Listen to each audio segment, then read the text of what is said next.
আসসালামু আলাইকুম দর্শক, আমি সুজন হোসেন রিফাত আপনাদেরকে স্বাগত জানাচ্ছি মাদারীপুরের রাজোর উপজেলার ব্যাপারীপাড়া ঈদগাহ ময়দান থেকে। আপনারা জানেন যে ব্যাপারীপাড়া ঈদগাহ ময়দান একটি ঐতিহাসিক ঈদগাহ ময়দান, যেহেতু এই ময়দানেই আল্লামা রুহুল আমিন পীর সাহেবের নামে প্রতি বছর আমরা ইসলাহ সওয়াব এবং তাফসীর কোরআন মাহফিল করে থাকি।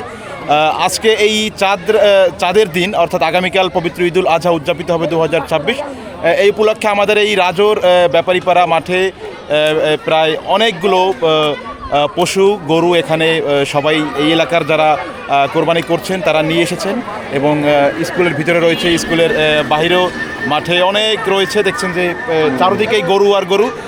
আমাদের এখানে আমাদের ব্যাপারীপাড়ার আমার ফুফাতো ভাই গিয়াস ভাই রয়েছেন, সাবেক ইউপি সদস্য, বর্তমান মেয়র ক্যান্ডিডেট। আমি তার কাছ থেকে জানতে চাইব যে আমাদের এই ব্যাপারীপাড়া মাঠে কতগুলো গরু রয়েছে এবং এই কোরবানির উদ্দেশ্য হিসেবে তারা কী দেখছে, যদি আপনি একটু সংক্ষিপ্ত বলতেন আর কি। বিসমিল্লাহির রহমানির রহিম।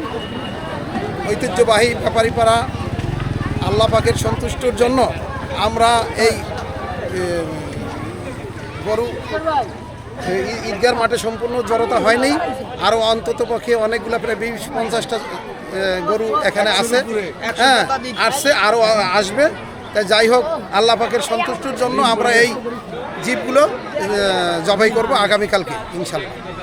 আগামীকাল পবিত্র ঈদুল আজহা আমাদের বাংলাদেশে ইনশাল্লাহ হবে এবং এই মাঠেই কিন্তু পবিত্র ঈদুল আজহার দুটি জামাত অনুষ্ঠিত হবে। এখন পর্যন্ত টাইমটি আমরা ফিক্সড করিনি, 7:30 এবং 7:30 এবং 8:30টায় হওয়ার সম্ভাবনা রয়েছে। আসলে এই আমাদের এই দেখছেন যে এই মাঠে অনেকগুলো গরু, এখানে একটা বড় গরু রয়েছে, এখানে রয়েছে এবং এই কোরবানির গরু কিন্তু আপনার কি বলবো যে বাচ্চাদের অর্থাৎ আমাদের এলাকার যে শিশুরা রয়েছেন সবাই কিন্তু একসাথে এই কোরবানির গরু দেখে তারা আনন্দ পায়, উৎসাহ উদ্দীপনা পায়। আমি একটু দেখাচ্ছি আমাদের এই ঘরের মধ্যেও কিন্তু স্কুলের মধ্যে অনেকগুলো গরু একসাথে রাখা হয়েছে, সেটি দেখাচ্ছি আপনাদের।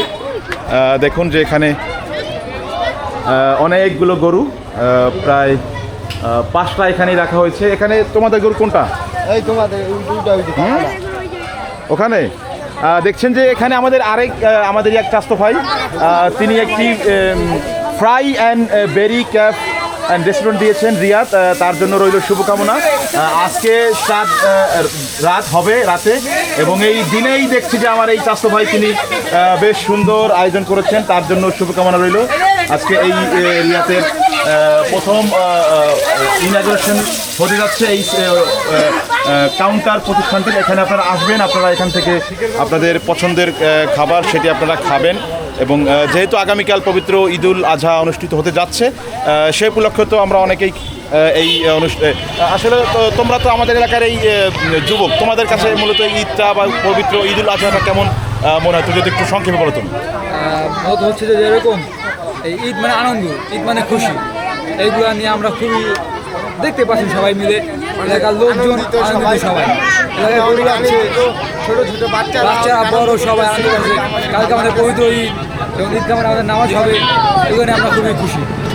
ধন্যবাদ। আপনারা জানেন যে আমাদের এই রাজোর ব্যাপারীপাড়াতে অসংখ্য আমাদের ভাই ব্রাদার, আমাদের পুত্রবধূরা, আমাদের এলাকার অনেক বোনেরাও কিন্তু বিদেশে রয়েছেন, তারা রেমিটেন্স আর্ন করে সেটি আমাদের এই দেশে পাঠায় এবং সেই টাকা দিয়েই কিন্তু আমাদের আসলে কি বলবো যে এই ব্যাপারীপাড়ার যে সমৃদ্ধতা অর্জন করেছেন সেটি কিন্তু তাদের মাধ্যমে হয়েছে। এর জন্য তাদের প্রতি রইল শুভকামনা। আজকে পৃথিবীর বিভিন্ন প্রান্তে ঈদুল আজহা উদযাপিত হচ্ছে, বিশেষ করে ইউরোপে হচ্ছে, সেখানকার ভাইদেরকেও আমি ঈদের শুভেচ্ছা জানাচ্ছি। দেখছেন যে এখানে বেশ বড় বড় গবাদি পশু রয়েছে, সেগুলো আপনার এখন সবাই আনন্দ নিয়ে, বিশেষ করে শিশুদের আনন্দ এই ঈদেই কিন্তু সব থেকে বেশি।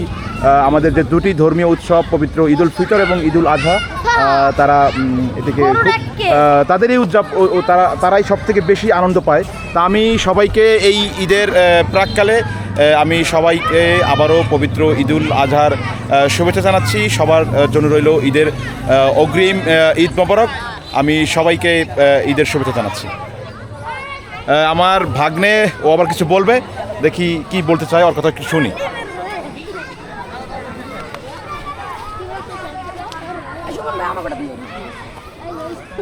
এইটার দাম কত ভাই না এই গরুটার? হ্যাঁ, 195 এই আমার ভাগ্নে রয়েছে সাউথ আফ্রিকা প্রবাসী। তুমি কিছু বলো, তোমার ছোট্ট একটা মানে রিয়াকশন আর কি কোন বিষয়ে এই পবিত্র ঈদুল আজহা উপলক্ষে। আসলে পবিত্র ঈদুল আজহার আর ঈদ এটা আসলে প্রবাসীদের জন্য না, এটা হচ্ছে গিয়া বাংলাদেশে যারা ফ্যামিলি নিয়ে থাকে তাদের জন্য।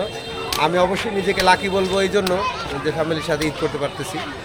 আর যারা আমার ভাই ব্রাদার, আমার কাছের মানুষগুলা যারা আসলে ফ্যামিলির সাথে নাই, তারা অন্তত বোঝে প্রবাস থেকে কতটা কষ্টদায়ক ঈদটা। আসলে একটা অকেশন এগুলা প্রবাসীর জন্য আনন্দ না, বরঞ্চ কষ্টদায়ক হয়ে থাকে, কারণ যেহেতু ফ্যামিলির সাথে থাকে না। তো আমি দোয়া করি আল্লাহ তাআলা সকলকে সকলের ফ্যামিলির সাথে ঈদ এবং প্রত্যেকটা আনন্দ মুহূর্ত কাটানোর তৌফিক দেয়, এবং যারা প্রবাসে আছে তাদের ঈদ ভালো কাটুক, এবং আল্লাহ তাআলা যেন সবাই জানমালের হেফাজত করে, এই দোয়া করি। ধন্যবাদ তোমাকে, তোমার জন্য রইল ঈদের মোবারক, ঈদ মোবারক। দেখছেন যে এখানে বেশ কিছু বড় বড় গরু রয়েছে, এগুলোতে মাশাআল্লাহ বেশ হৃষ্টপুষ্ট এই পশুগুলো দেখছেন যে খুব সুন্দর। তারা সবাই এই বাচ্চারা, বিশেষ করে বাচ্চারা এবং যুবকরা এই পশুগুলোকে খাওয়ায়, তাদেরকে পরিচর্যা করে, তাদের খোঁজ খবর নেয়।